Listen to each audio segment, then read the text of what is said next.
Don't let this astronaut's calm exterior fool you. Inside, he's totally freaking out. He's got a metal rod sticking out of his stomach. Taking a deep breath, he seizes the moment. He yanks the rod out in one swift motion. Then he collapses in his chair and starts stitching up the wound. Right now, he's the only person left on Earth, because he's on Mars. 6 hours ago, Jack was an astronaut. He and his crew were on a mission when a rare dust storm hit. Jack got blown away. In the chaos, his teammates couldn't confirm he was dead, so they had to leave for Earth, or they'd all be in trouble. When Jack woke up and got back to base, he found out his crew had all left. Now he had to figure out how to survive.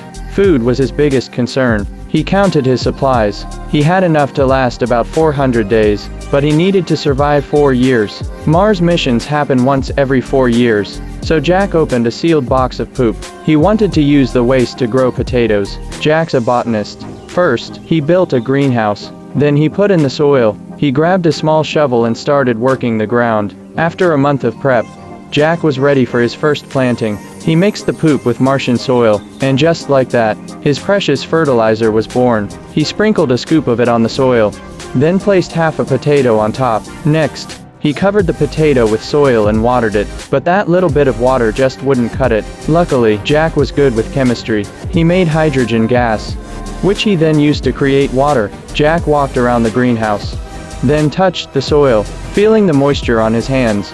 He knew the water issue was sorted. Another month went by, and his potatoes finally sprouted. With the survival problem tackled, Jack didn't want to wait 4 years to be rescued. He started brainstorming ways to contact Earth. While sipping coffee and looking at a map, an idea struck him. Before they arrived on Mars, the space agency had launched an unmanned spacecraft. The wreckage was not far from where he was. Jack quickly found the spacecraft and managed to fix it up. The only problem was it was pretty old. It had just one camera that could rotate, and the signal was super laggy. Jack felt a bit hopeless. He pulled out some signs with yes and no written on them. Half an hour later, the camera started moving. Jack finally made contact with Earth.